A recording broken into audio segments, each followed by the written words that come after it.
Adam Schiff, humiliated on stage by brutal takedown. Crowd can't stop laughing.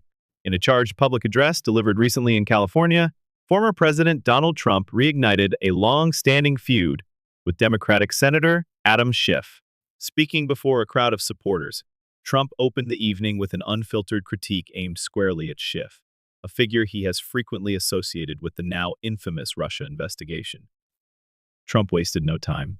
With biting sarcasm and a characteristically provocative tone, he derided Schiff's physical appearance and called into question his integrity, referring to him as watermelon head and the most dishonest human being I've ever seen. The remarks drew laughter from the crowd, but they underscored a deeper frustration, the perception that Schiff, during his tenure in the House Intelligence Committee, had deliberately manipulated narratives surrounding Trump's alleged ties to Russia. The former president accused Schiff of having made up elements of the Russia probe and of pushing a witch hunt with no factual basis. According to Trump, Schiff knowingly advanced a fabricated story with the help of figures like Hillary Clinton, a strategic attempt, he claimed, to derail the legitimacy of Trump's presidency. The implications of these accusations weren't limited to politics alone. Trump argued that the consequences of Schiff's actions rippled beyond the campaign and into his personal life, straining family relationships and fostering public mistrust. How can we allow people like that to run for office? Trump asked rhetorically. While some of his phrasing bordered on mockery, Trump framed the moment as one of long overdue accountability. To him, the tide was turning. The public, he suggested, was beginning to see through what he described as a campaign of deception, led by Schiff, sustained by partisan media and designed to undercut those outside the establishment. As the echoes of the Russia investigation reverberated through Washington and beyond, its effects were not confined to headlines and hearings. According to former President Donald Trump, the deeply personal consequences of that prolonged political saga took a toll on his family, particularly on his eldest son, Donald Trump Jr., and his then-wife, Vanessa. During a recent speech, Trump opened up about the collateral damage he believes was inflicted by what he labeled a hoax orchestrated by Democratic figures, most notably Senator Adam Schiff. He painted a vivid picture of the emotional and psychological strain that gripped his son as the media and public figures repeatedly floated allegations linking Trump Jr. to Russian collusion. Trump recounted that Schiff, in a public statement, had claimed that Trump Jr. would spend many years in prison for his alleged involvement in the 2016 Trump Tower meeting with Russian lawyer Natalia Veselnitskaya, a meeting that included Paul Manafort and Jared Kushner. Schiff's comments, based on a New York Times report and discussed during an interview on CNN with Dana Bash, questioned the true intent behind that meeting and whether it had campaign implications. The former president didn't mince words when assessing the impact of those accusations. He argued that such statements, especially from someone he described as dishonest and sick, had profound ramifications. All that drama, of course, it could tear a marriage apart, he said, referring to the eventual divorce between Trump Jr. and Vanessa. In his account, Trump Jr. was blindsided and overwhelmed. He reportedly told his father, "Dad, I don't know what's going on. They keep talking about, I'm involved with Russia. I don't know anything about Russia. I swear to you, Dad." These weren't just political denials. They were the anxious words of a son under siege, trying to shield his family from accusations he maintained were groundless. Vanessa, according to Trump, was not raised in the chaotic world of public scrutiny and political warfare. In contrast to Ivanka Trump, who had grown up amidst the spotlight and pressure, Vanessa had married into the Trump family from the outside. She didn't grow up with this at all, Trump emphasized, suggesting that the continuous stress, coupled with threats and media speculation, became unsustainable. She was brought into this mess, Trump lamented, implying that her decision to separate was less about their personal relationship and more about distancing herself from an intensifying storm of media coverage and security concerns. The former president expressed sympathy for both his son and daughter-in-law, characterizing their separation as deeply unfortunate, especially given the presence of their children. They have 5 incredible children, all good athletes, all great students. They're like great he said, with pride, before adding, "They broke up quite a while ago, and that was very sad for me." Perhaps most revealingly, Trump disclosed that golf legend Tiger Woods, a longtime friend of the family, had reached out to him about Vanessa. "I love Tiger and I love Vanessa," he said, describing them as having a great relationship. He added that Tiger had spoken to him personally and shared news about a budding relationship with Vanessa. "I'm very happy for both. Let them be happy." This statement wasn't just a tangential anecdote. It marked a humanizing moment amid an otherwise blistering political critique, a moment where family and emotional fallout were centered, reminding the audience that political theater can have real-life consequences. Trump used the story not only to defend his son, but to underscore what he portrayed as the injustice of the attacks launched against his family. In his view, the emotional harm endured by his son and Vanessa was rooted in a deliberate disinformation campaign designed to tarnish his presidency by any means necessary. And for Trump, the source of much of that damage remained clear: Adam Schiff. He accused Schiff of advancing a false narrative he knew to be untrue, implying that Schiff was fully aware the Russia story lacked factual foundation. "He knows it's a hoax," Trump said firmly, "because he made it up with crooked Hillary." Such assertions reflected Trump's long-held view that the Russia probe wasn't simply an investigative process, but rather a strategic attack against him and those closest to him. And with Trump Jr.'s name repeatedly dragged into that controversy, the emotional consequences became increasingly visible. In recounting the saga, Trump didn't shy away from framing it as a form of character assassination, one that not only threatened political careers, but also fractured family bonds. "These are bad people.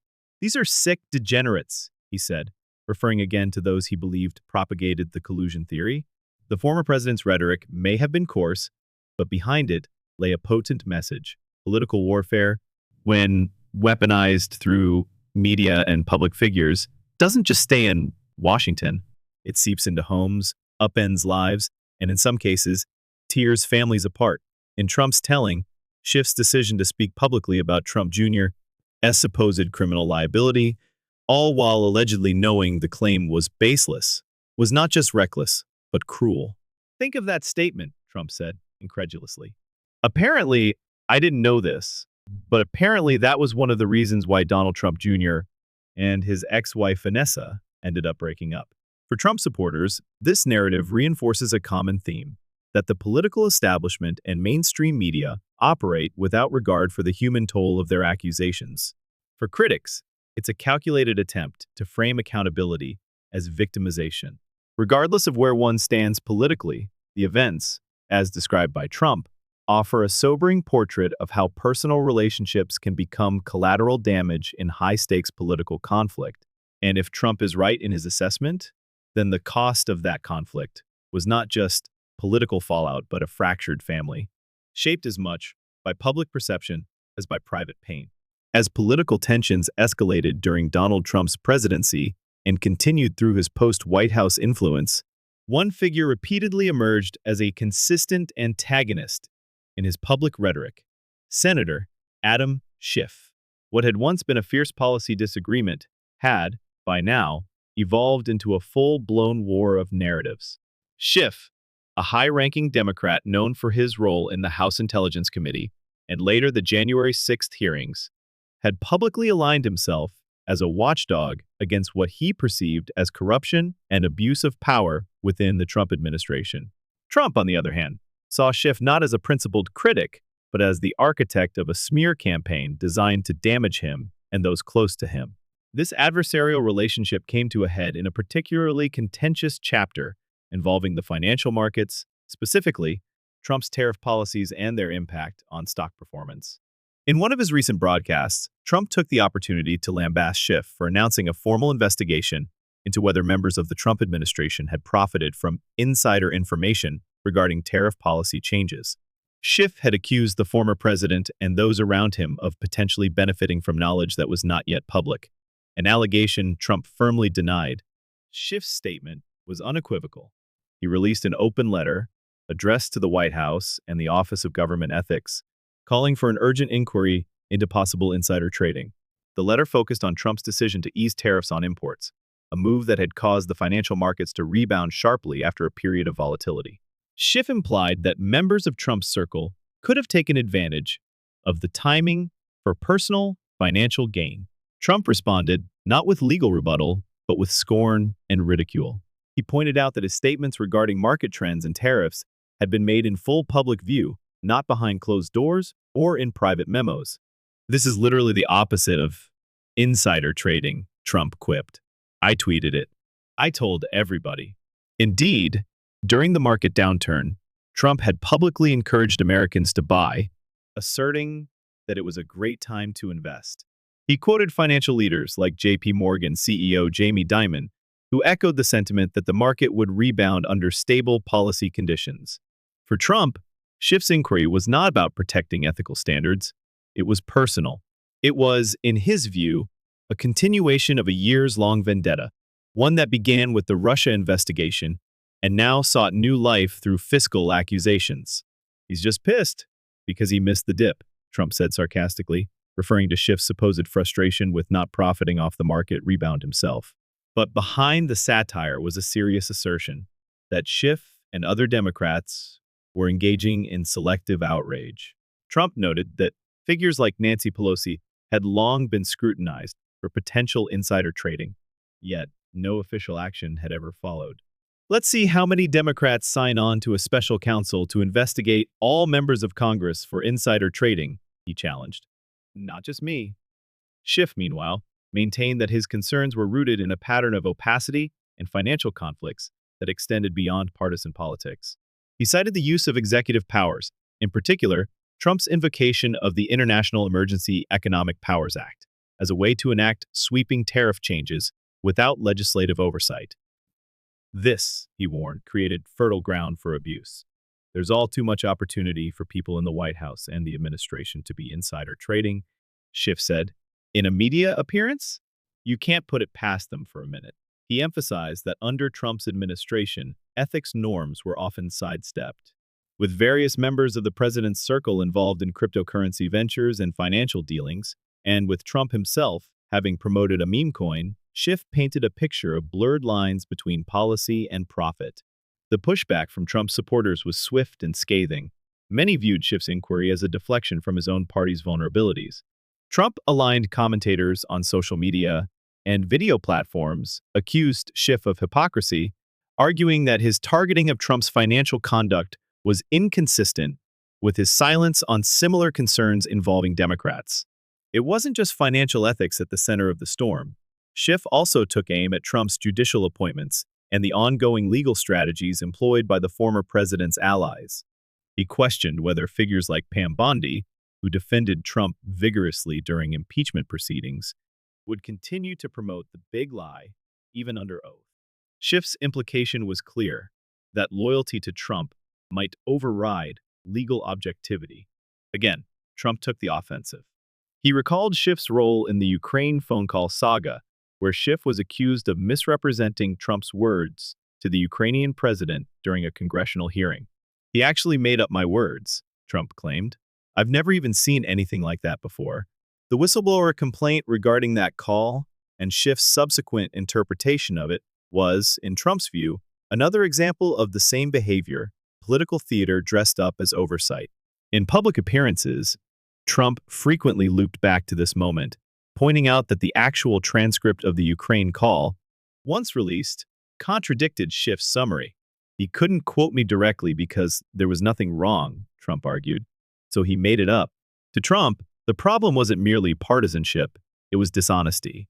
And Schiff, in his words, exemplified it. And yet, for all the accusations flying in both directions, the political theater continued. Schiff maintained his stance as a necessary check against Trump-era excesses. Trump, meanwhile, doubled down on portraying Schiff as a figure of mockery and manipulation, the least attractive human being I've ever seen, he said in a recent speech, before once again referencing Schiff's appearance and giving him his signature nickname, Watermelon Head. As this war of words progressed, the audience, the American public, remained divided. Some saw Schiff as a defender of democratic principles, willing to hold even the most powerful to account. Others viewed him as the embodiment of a double standard, a politician more concerned with political vendettas than objective governance. What was unmistakable, however, was the deepening polarization. The conflict between Trump and Schiff had become more than just a clash of ideologies. It was a story of two men representing opposite visions of power, truth, and justice in American public life. And as Trump continued to draw large crowds and Schiff secured a seat in the U.S. Senate, their feud took on a new dimension, no longer constrained to committee rooms and sound bites, but now playing out in rallies, social media campaigns, and ongoing investigations. The war of narratives was far from over. It had simply evolved, sharpened by years of mutual disdain, fueled by the media, and driven by a nation increasingly split on who should be trusted with the truth. In Donald Trump's view, few moments in his presidency symbolized the partisan warfare in Washington more starkly than the controversy surrounding his 2019 phone call with Ukrainian President Volodymyr Zelensky. What was initially described in the media as a troubling exchange soon spiraled into a high-stakes political event, one that led to Trump's first impeachment and elevated Congressman Adam Schiff to a central and highly contentious role in the proceedings. According to Trump, the entire episode was based on a distortion, not of law, but of language.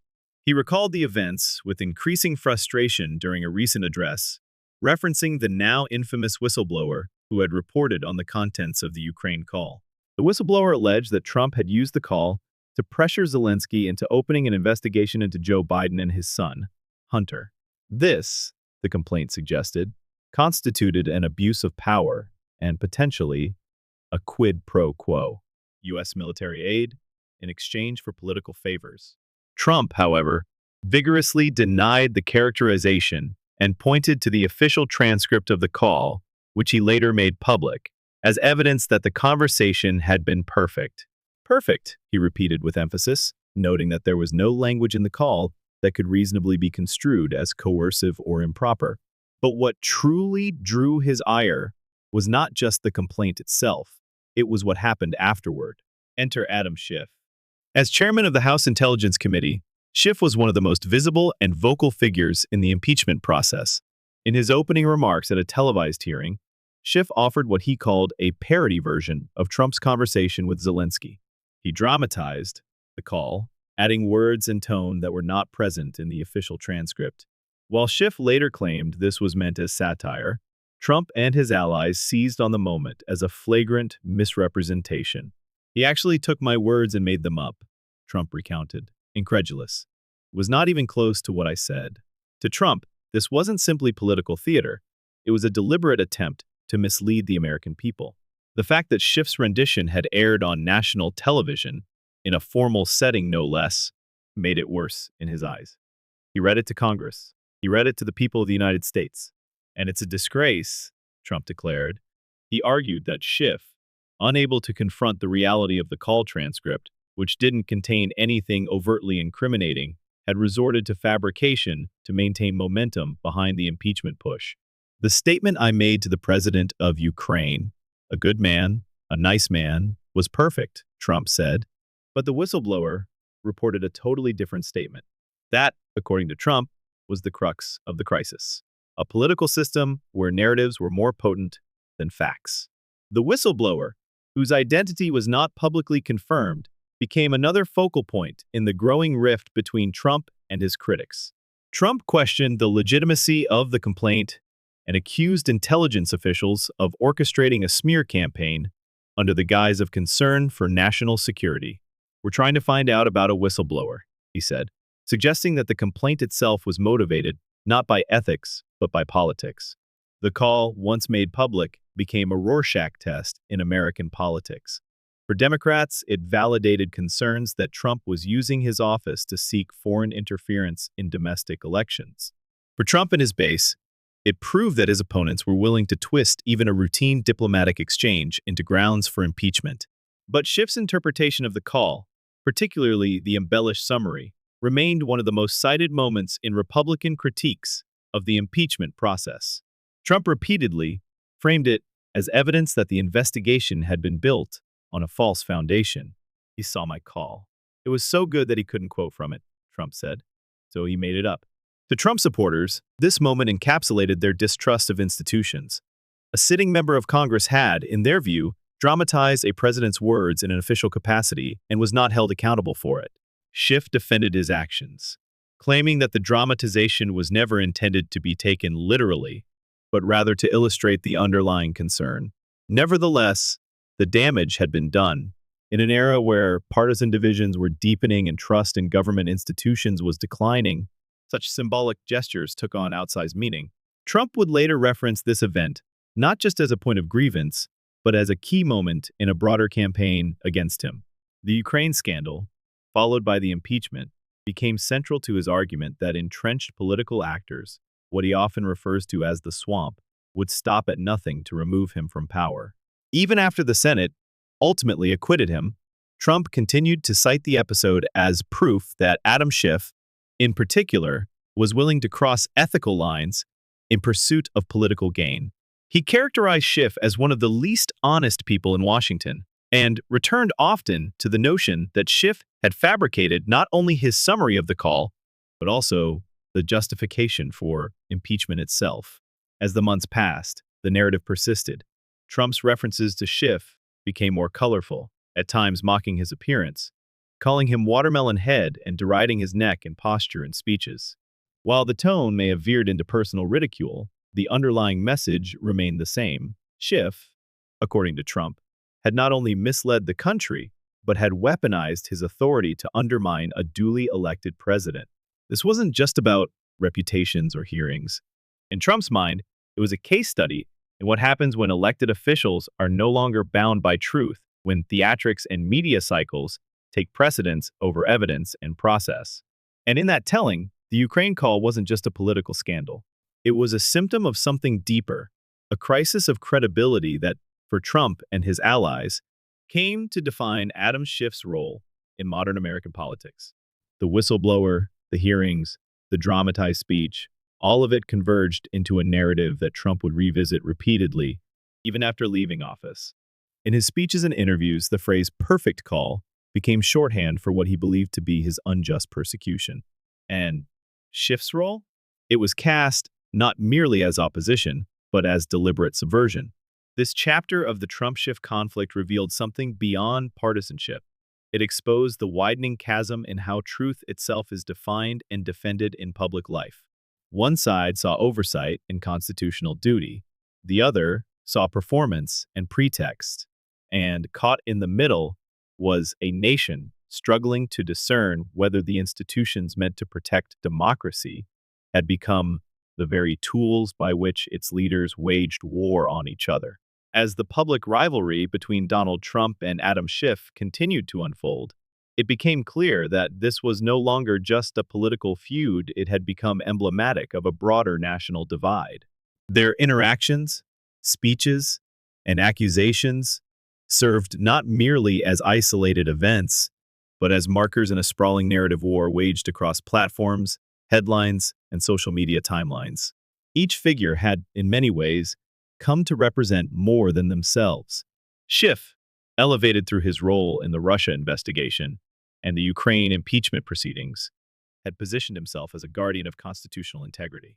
Trump, through repeated characterizations of Schiff as a dishonest political operative, framed the congressman as a symbol of the Washington establishment's vendetta against outsiders and disruptors.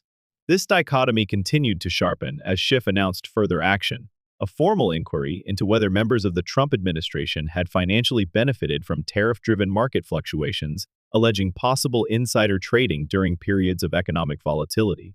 Trump, unsurprisingly, was quick to dismiss the move. In a speech peppered with sarcasm and incredulity, he cast doubt on the investigation's legitimacy. "This is insane," Trump said, referencing Schiff's video post in which he declared he was opening a formal probe. He probably just missed out on the buying opportunity. Trump asserted that his call to buy stocks during the market downturn had been made publicly via social media for all to see.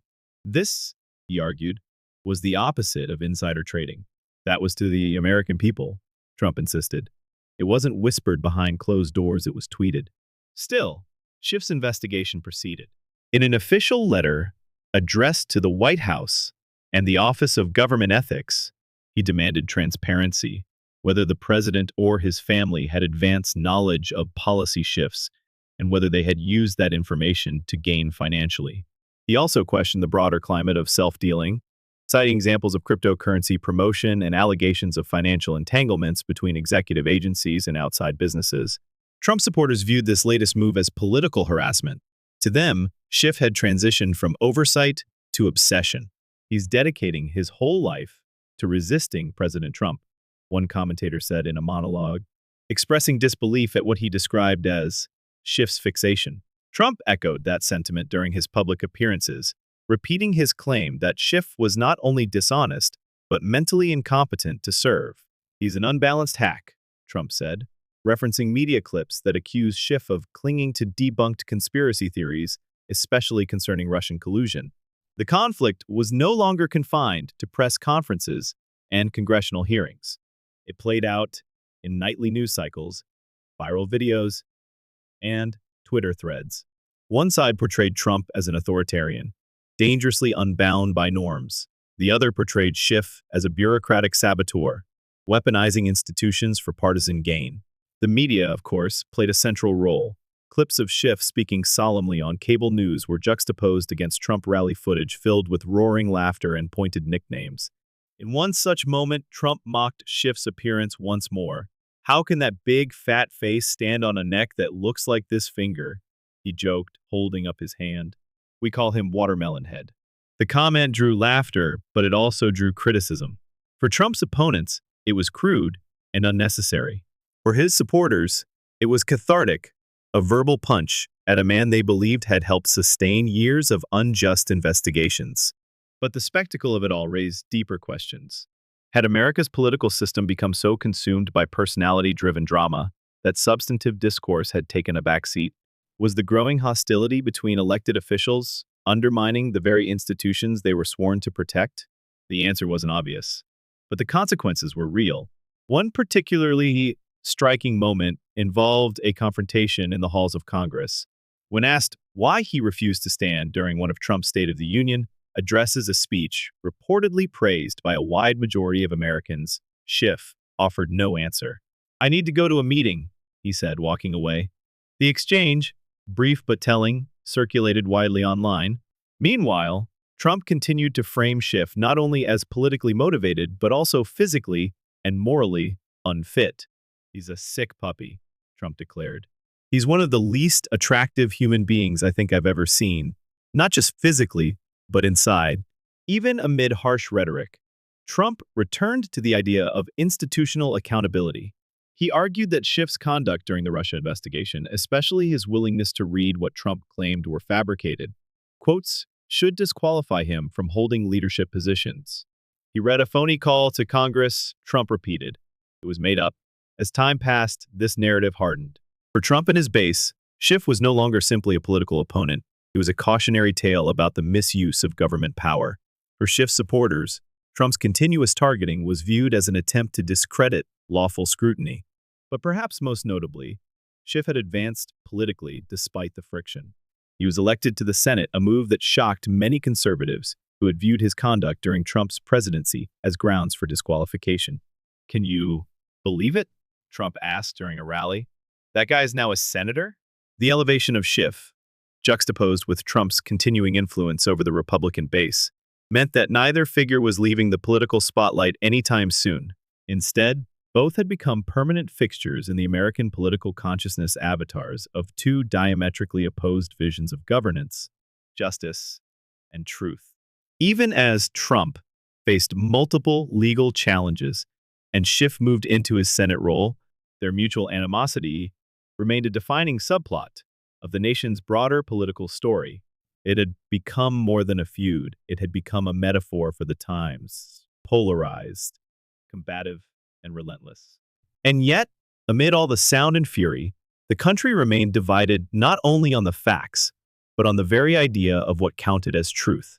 In Trump's eyes, Adam Schiff had spent years fabricating scandals, exaggerating allegations, and undermining democratic institutions, all while evading accountability himself. These are bad people, Trump said. Sick degenerates. In Schiff's eyes, Donald Trump had abused power, manipulated public trust, and endangered the democratic process. His investigations, whether into Russia, Ukraine, or the stock market, were presented as necessary countermeasures, not partisan attacks. But the American public, whiplashed by years of conflicting headlines and rhetorical firestorms, was left to sort through the debris. What had begun as a conflict over facts had morphed into a deeper crisis, one in which perception often mattered more than evidence, and where truth itself seemed to wear different masks depending on the audience. This was the legacy of Trump versus Schiff, a battle not only over policy or propriety, but over the very terms of debate, a contest of words and symbols, of rallies and hearings, of meme wars and whistleblowers. And as each chapter closed, a new one opened because in the America they helped define, no story ever really ends.